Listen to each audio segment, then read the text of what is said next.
Hey, great people.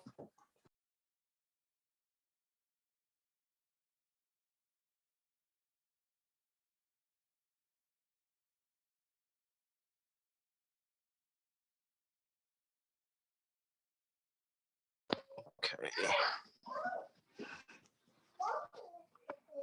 Hey, Travis, how you doing, man? What's up, Doc? I'm in here.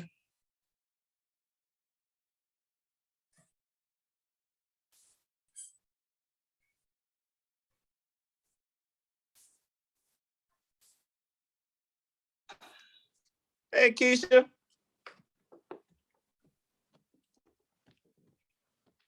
Okay. Hello. Hey, Keisha, how you doing? I'm doing well. How about you? I'm doing good. I'm doing good.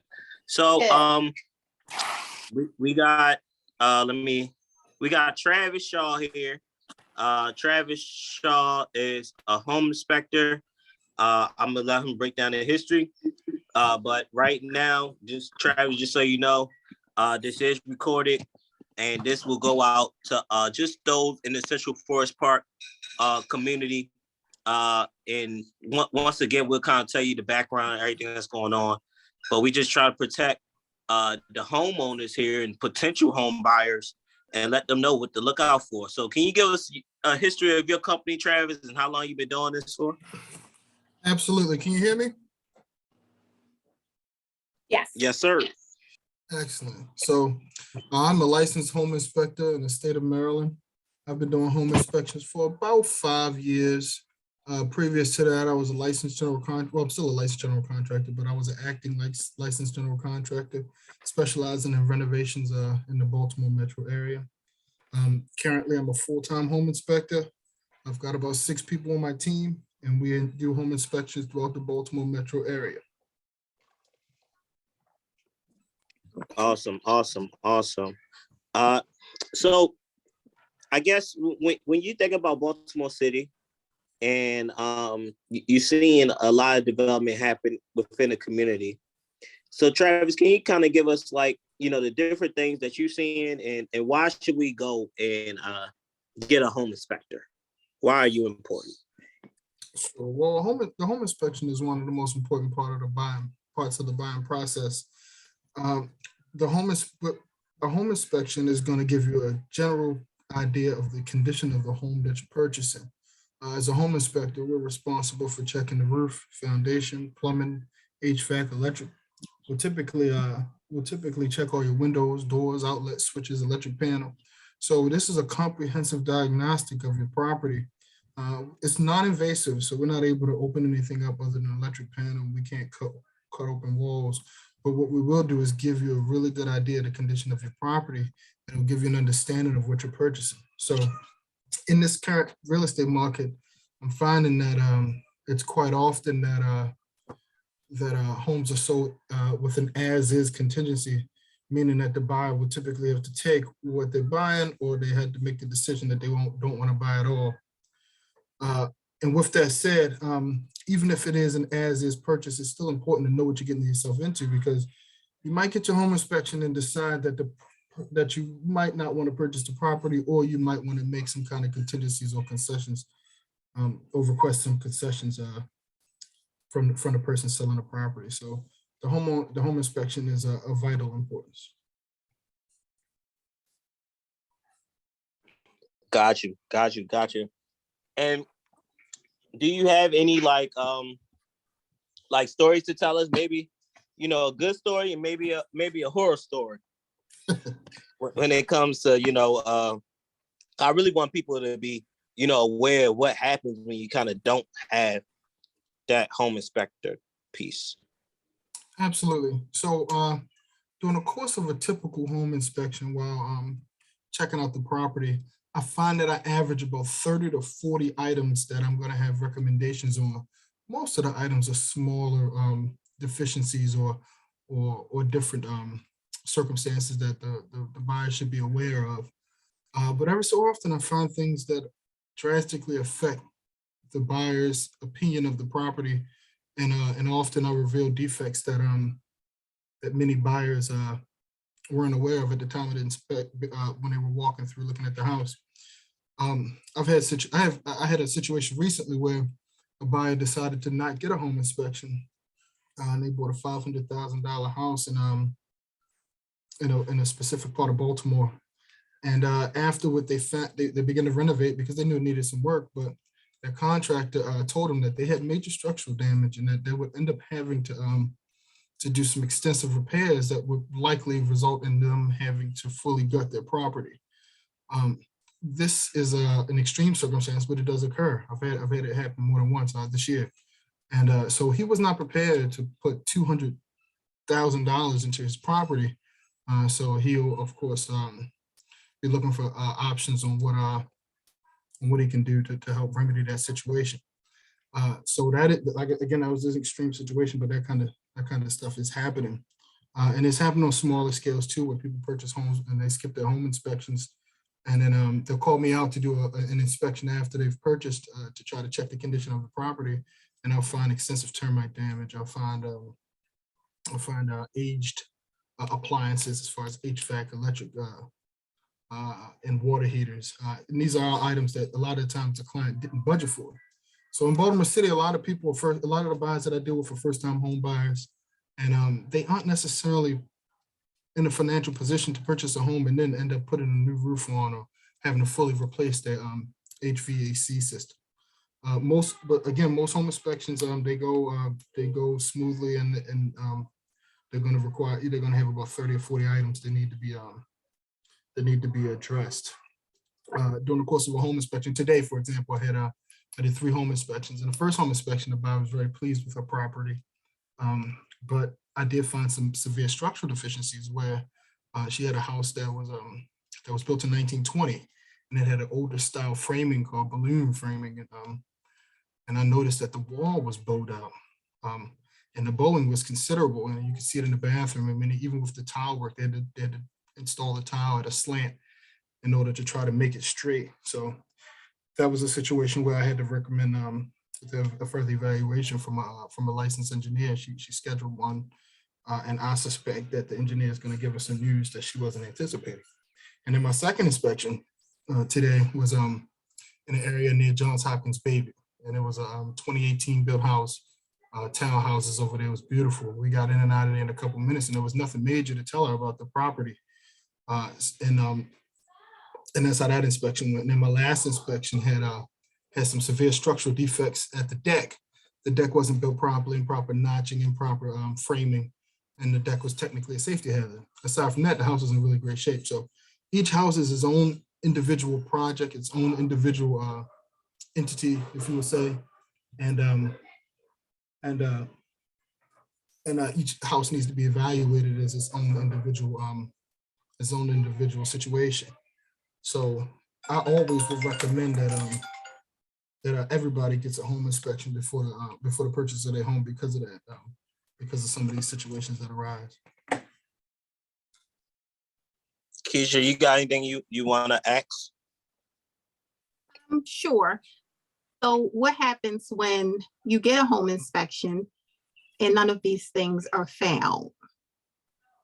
Got you. So during the course of a typical home inspection, home inspectors in Maryland, we follow some of the same guidelines. And when some of these items aren't found, then very often, assuming every situation is different, and in some situations, the home inspector will be responsible for some of it, and a lot of times it will ultimately fall on the homeowner.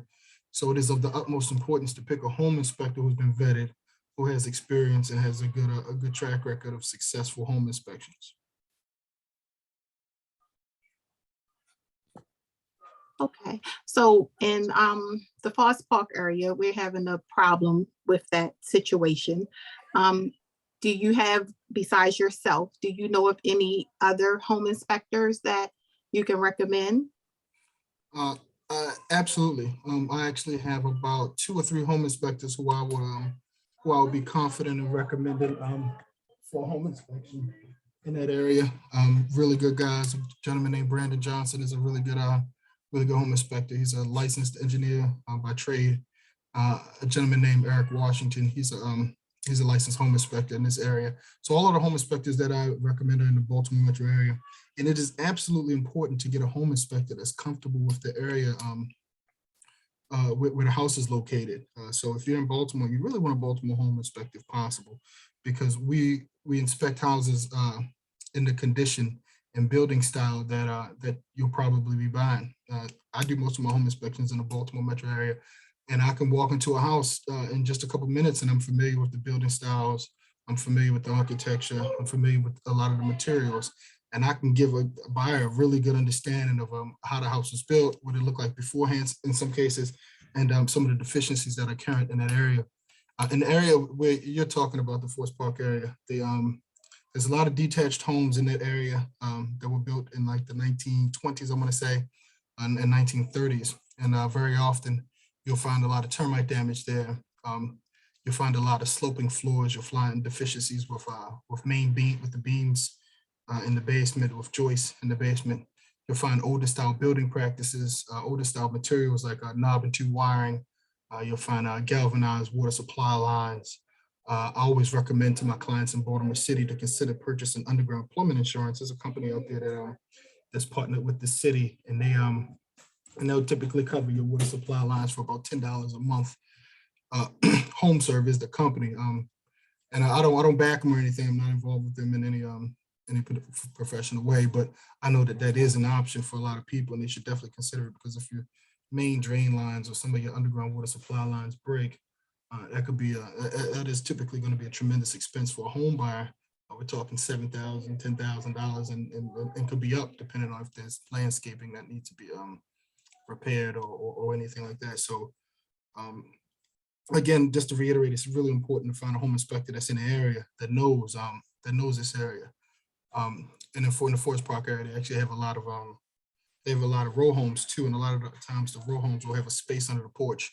A lot of those under porch spaces are they typically have a defect where the porch is actually beginning to settle into the basement area. So a lot of times they require some kind of structural reinforcements in the basement area under the porches in order to strengthen the integrity of the porch surface. Because what happens is you get a lot of moisture on those porch surfaces, and that moisture will weaken the surface. So that is the Forest Park area specifically, but I mean that's common throughout. But in the Forest Park area, that is very common.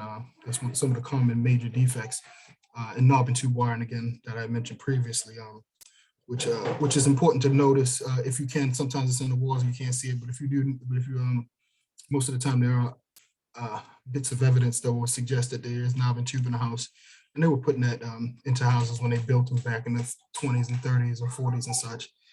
But some insurance companies won't cover those houses, or will have partial coverages, or there'll be other contingencies within the homeowner's insurance policy that won't give the buyer the amount of coverage that they'll anticipate. So that's all stuff that's kind of industry knowledge. And if you're in the area, and if you're familiar with the building practices, then sometimes it's a little easier for me to notice that stuff than someone that might be from an area with different challenges to the properties.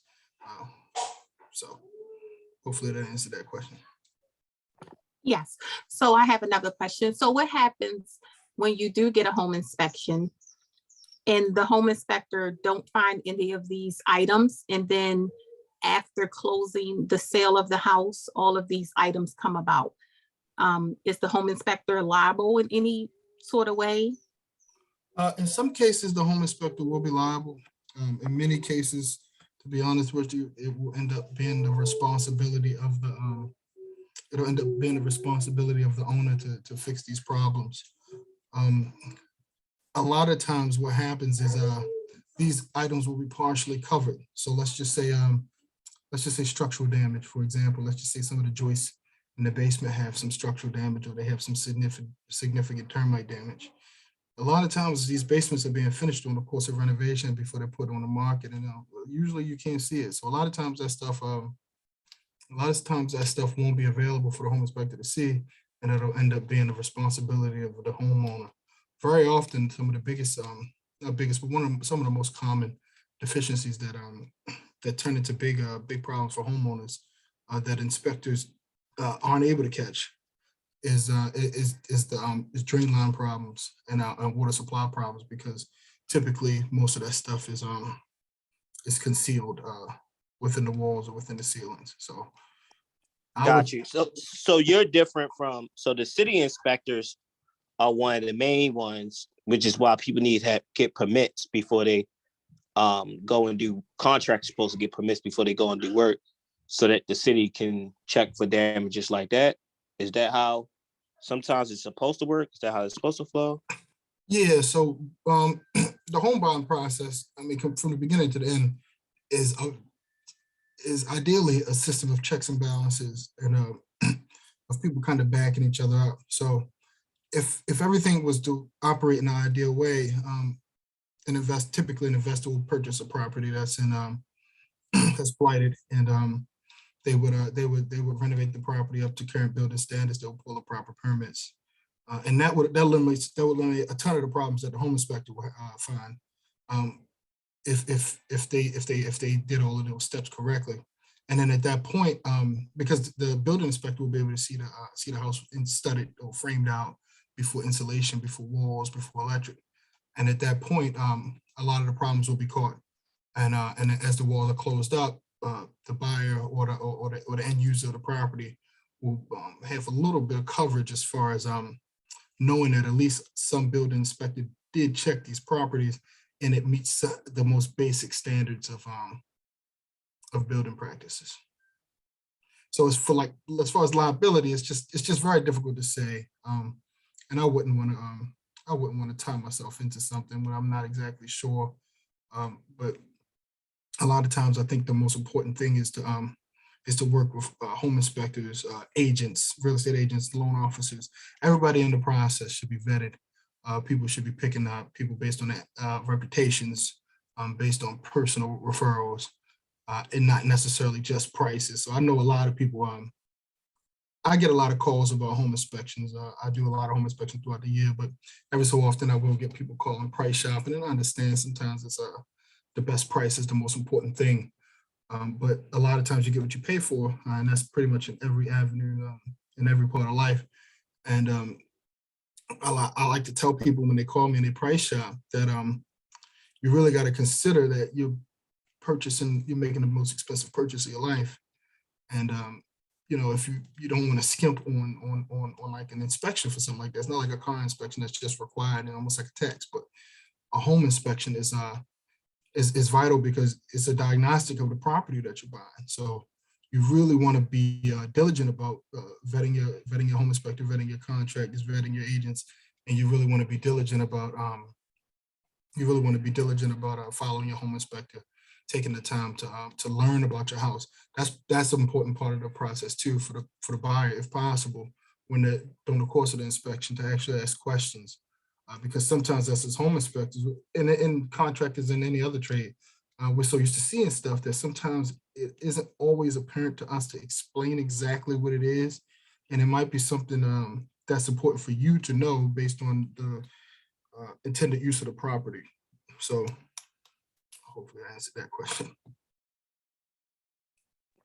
Yeah. No, I get it. Oh, okay, sorry. But typically, how much does a home inspection range?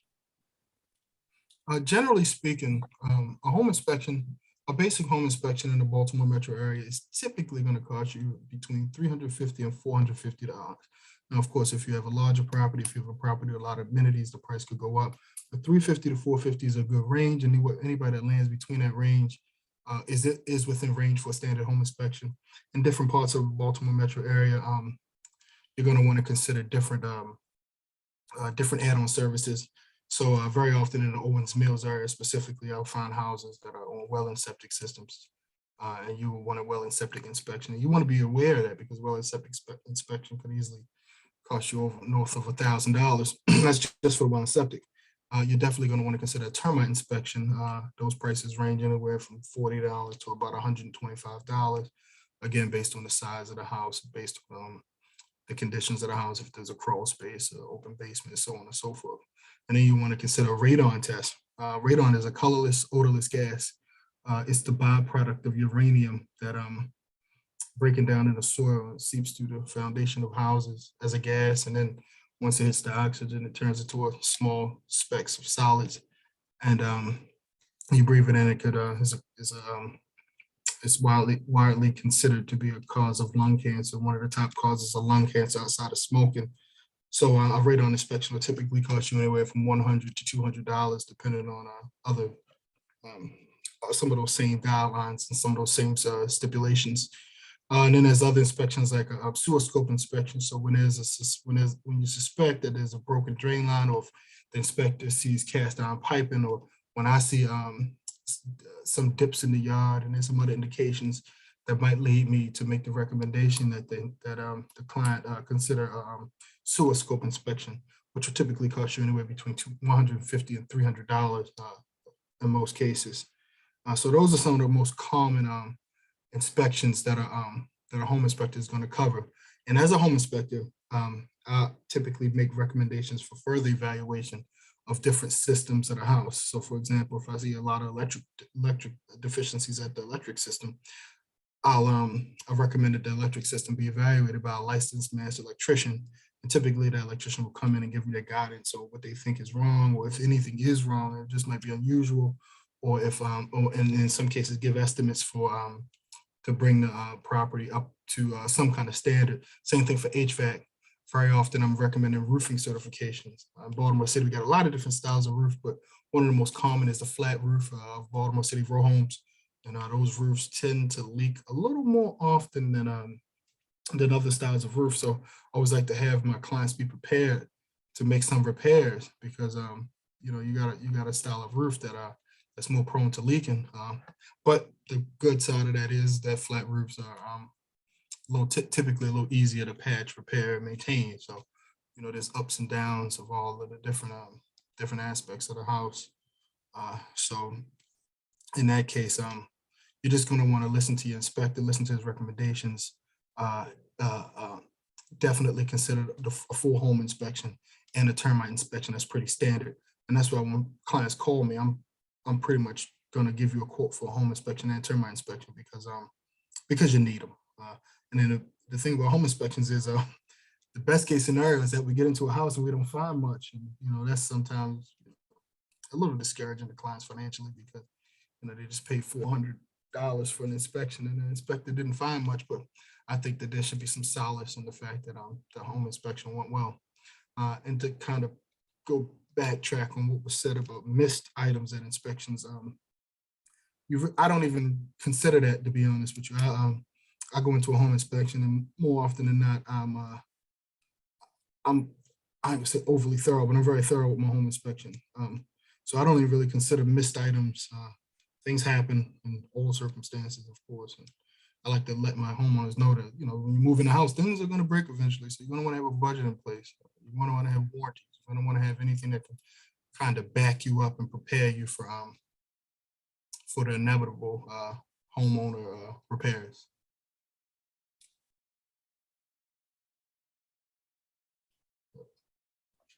Okay, well, in the situation that we have going on in Forest Park, these homes are being totally remodeled.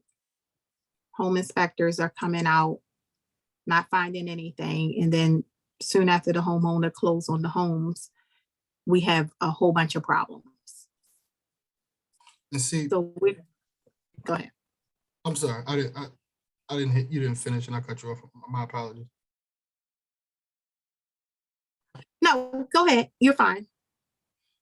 So during the course of a typical home inspection, again, items can be missed. It happens. Things occur, and there are a lot of reasons for it. But it shouldn't be a situation where there's a lot of homes with a lot of deficiencies missed. And when that is the case, then I think that it's important for everyone in the community, all the leaders of the community, the real estate professionals, to just kind of adjust that strategy, because some of the houses that people are occupied, that are damaged, the lesson can be taught forward that it's important to make sure they have a good partner, someone good to refer as a home inspector, someone that can kind of help guide the buyers even after the purchase of their home is complete. I tell my clients, I say, you can feel free to reach out to me, give me a call, and I will do what I can to help you out because, things are going to happen. Because things are going to happen. And it's unfortunate to hear so many people are having this trouble.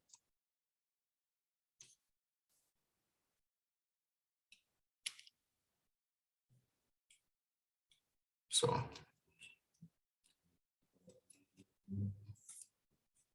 I'm ready for the next question. If you guys got something. I was Yeah. trying to get my mic unmuted, but no, I was going to say, I don't think I have anything else as far as the home inspection is concerned. So my next thing was, how can we reach you, Travis? Okay. Yeah. So I'm here. I'm readily available at all. I said all times, but I'm readily available. I'm easy to reach. My phone number is 443-413-1679. My email is mrphomesolutions@gmail. My website is mrpinspections.com. And you can book me online. The best thing to do is typically to call me, but you can book online. You can call me. You can text me. Just make sure you get in contact with me. I'm busy, typically about 8:30 to 4:30. I'm a one-man shop as far as the admin is concerned. I'm actually bringing somebody else on to help out with that currently. Yeah, reach out to me and I'll do my best to get you scheduled in a timely fashion. I encourage everyone to get a home inspection, even if the home is being sold as is. You really, really, really want to know what you're getting yourself into, even if it's a situation where you plan on purchasing a house no matter what, which is fine. If you're determined to purchase the house that you have under contract or that you've been looking at, that's perfectly fine. But you really want to at least know what you're getting yourself into, and at least you want to find someone that's well vetted, someone with a good reputation. And do everything that you can to try and make sure that you have a successful transaction and successful and happy home ownership experience. Right, because we want generational wealth to be built, not generational headaches. Absolutely, and yeah, I'm here to help. You guys always can reach out to me for advice, for ideas, and I'm more than willing to assist in any way possible. All right, well, the community here at Central Forest Park Community Association really appreciate you. Thank you much, and I'm about to stop the recording.